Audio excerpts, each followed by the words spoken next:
The lower surface gravity at the cloud tops in the case of Saturn is allowing the layers of the atmosphere to be more extended because they're sort of less squished, if you will, by strong gravity.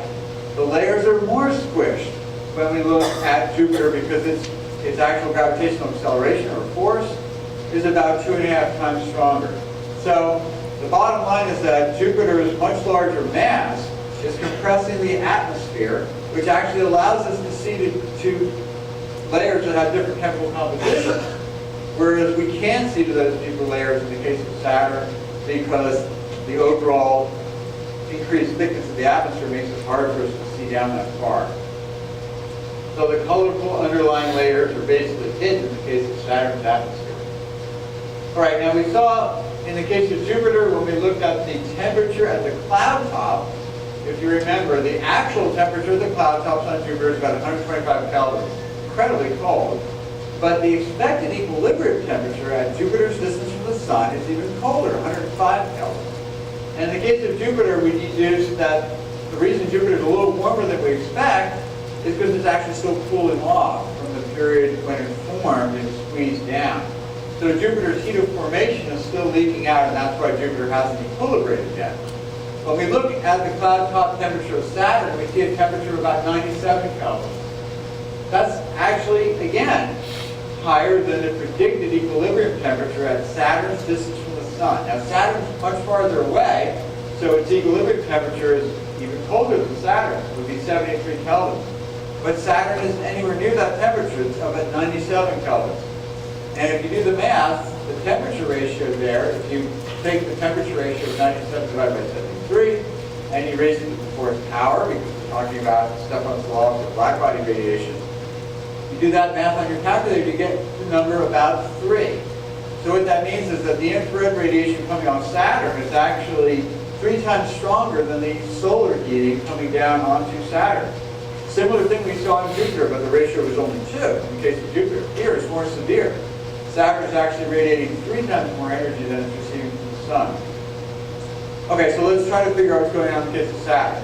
Now in the case of Jupiter, we deduced that it was this heat of formation because when Jupiter squeezed down initially, it heated and squeezing, and that heat was still leaking out, and it hadn't actually fully cooled down and equilibrated. So we can ask, is that heat of formation explanation also valid in the case of Saturn to explain the temperature disparity that we're seeing? And the answer we think is no, because as much as Saturn is a giant planet, with its lower mass, we think that it actually would have already radiated away that heat of formation I was talking about. Remember, less massive objects, smaller objects tend to radiate more rapidly than larger objects. So if Saturn's a bit smaller than Jupiter, it would have already leaked away that heat of formation. So we don't think that's the explanation. We also don't think that Saturn has any significant amount of radioactive elements because, again, we're way out in the outer solar system where you're not going to find a lot of dense material like radioactive uranium or something like that. So what we actually think explains the higher temperature than we would expect is something called ongoing internal differentiation in the case of Saturn. So on the one hand, we have Jupiter, which is still cooling off, hasn't fully equilibrated yet. In the case of Saturn, it also hasn't really equilibrated yet, but it's a different process.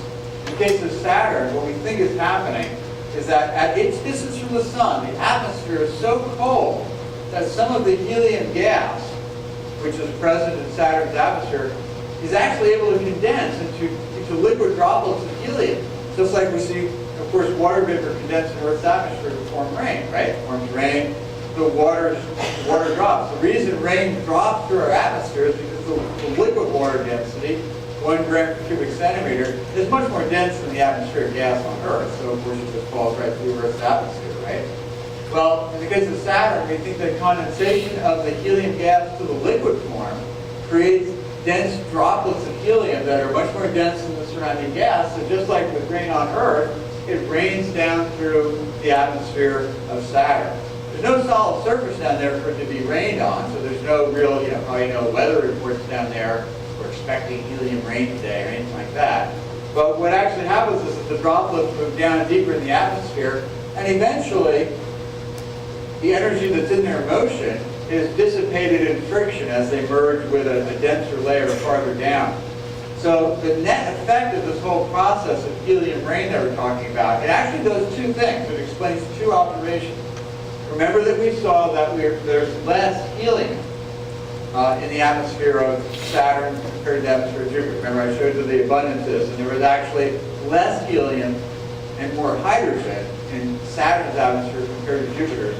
And we have this high temperature, relatively speaking.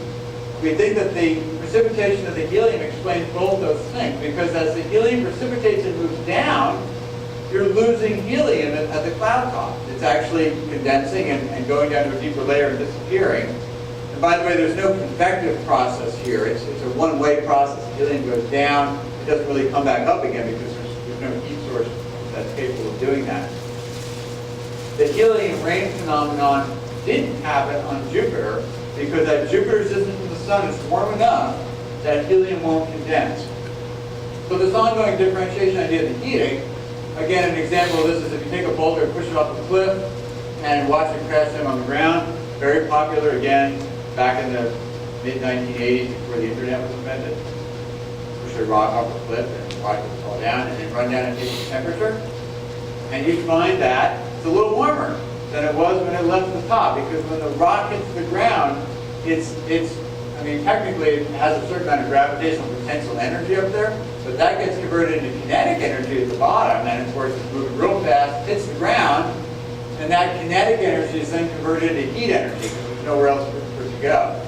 So what you've really done when you push the boulder off the cliff is you technically converted gravitational potential energy into heat at the bottom. And so these helium droplets are actually doing the same thing. They're a representation of ongoing differentiation on Saturn because dense material is moving in. Okay, so the process of the helium precipitation is a nice explanation because it actually covers two phenomena with one single theory. It explains the dearth of helium.